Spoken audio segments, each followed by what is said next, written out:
ஒரு புது சாக்ஸ், அது நம்ம தன்னம்பிக்கைய பத்தி ஒரு பெரிய பாடம் சொல்லித்தரும்னு சொன்னா நம்புவீங்களா? வாங்க, இந்த சிம்பிளான ஆனா ரொம்ப பவர்ஃபுல்லான கதைய கொஞ்சம் டீட்டெயிலா பார்க்கலாம்.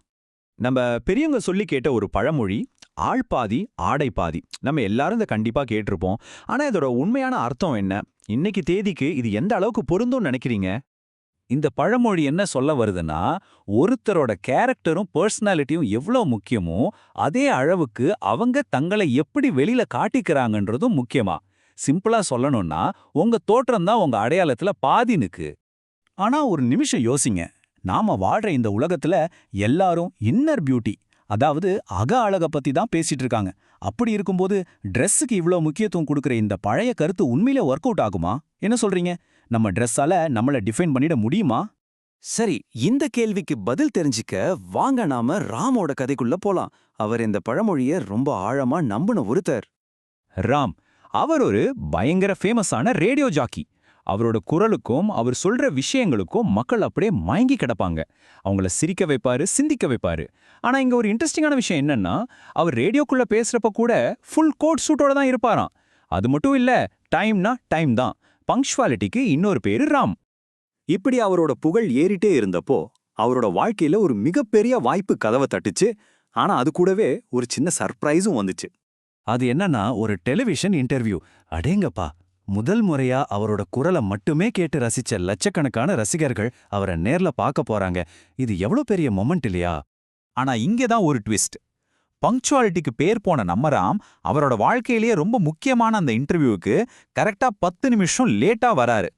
இத பார்த்த அந்த டிவி ஷோ மேனேஜருக்கு ஒண்ணுமே புரியல. அவருக்கு ஒரே கன்ஃபியூஷன். நேரா ராம் கிட்டயே போய், ராம், நீங்க எப்பவுமே லேட்டா வந்ததே இல்லையே, இன்னைக்கு மட்டும் என்ன ஆச்சு அப்படின்னு கேட்டுட்டாரு.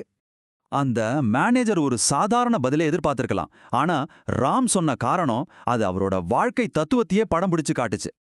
ராம் ரொம்ப கூலா சொன்னாரு, நான் ஒரு புது ஜோடி சாக்ஸ் வாங்க போயிருந்தேன், அதான் லேட் ஆயிடுச்சு. இதை கேட்டதும் அந்த மேனேஜர், என்ன சார் சொல்றீங்க? நாங்க கேமரால உங்க இடுப்புக்கு மேல தானே காட்ட போறோம். யாரும் பார்க்காத ஒரு சாக்ஸ்க்காகவா இவ்ளோ மெனக்கெடல் அப்படின்னு ஆச்சரியமா கேட்டாரு. அதுக்கு ராம் சொன்ன பதில், அதுதான் இந்த கதையோட ஹார்ட்டே. அவர் சொன்னாரு, எப்ப நாம நம்ம உடைய சுத்தமாவும் நீட்டாவும் போட்டுக்கிறோமோ, அப்பவே நமக்குள்ள ஒரு தன்னம்பிக்கை வரும். அந்த தன்னம்பிக்கை வந்துட்டா தைரியம் தானா பிறக்கும். தைரியம் மட்டும் வந்துட்டா போதும், நாம செய்யற வேலையில நாம தான் ராஜா. பாத்தீங்களா? ராம் வெறும் ட்ரெஸ் பத்தி மட்டும் பேசல, அவர் ஜெயிக்கிறதுக்கான ஒரு தெளிவான ஃபார்முலாவையே சொல்லி கொடுத்தாரு. அது என்னன்னு அடுத்த ஸ்லைட்ல பார்க்கலாம் வாங்க. சோ இதான் ராமோட ஃபார்முலா. இத நல்லா கவனிச்சு பாருங்க. இது வெறும் ட்ரெஸ்ஸோட நிக்கல.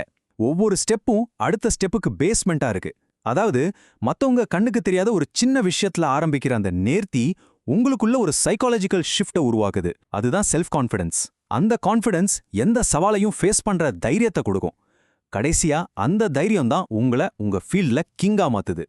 ராமோட இந்த தத்துவத்தை கேட்ட அந்த மேனேஜர் அப்படியே அசந்து போயிட்டாரு. அவர் சொன்னதை முழுசா ஏத்துக்கிட்டாரு.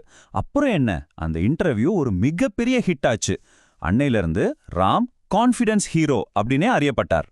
ராமோட கதை நமக்கு ரொம்ப தெளிவா ஒரு விஷயத்த சொல்லுது. மத்தவங்க பார்க்காத சின்ன சின்ன டீடைல்ஸ் கூட நம்மளோட மனநிலையில, நம்மளோட பர்ஃபார்மன்ஸ்ல எவ்ளோ பெரிய மாற்றத்தை உருவாக்கணும் பாத்தீங்களா? சரி, இப்ப கேள்வி உங்களுக்கு தான். உங்க வாழ்க்கையில அந்த புது ஜோடி சாக்ஸ் மாதிரி இருக்கிற விஷயம் எது? நீங்க பெர்ஃபெக்ட் பண்ணக்கூடிய எந்த ஒரு சின்ன விஷயம் உங்களுக்குள்ள அசைக்க முடியாத ஒரு தன்னம்பிக்கையை கொடுக்கும்னு நினைக்கிறீங்க? கொஞ்சம் யோசிச்சு பாருங்களேன்.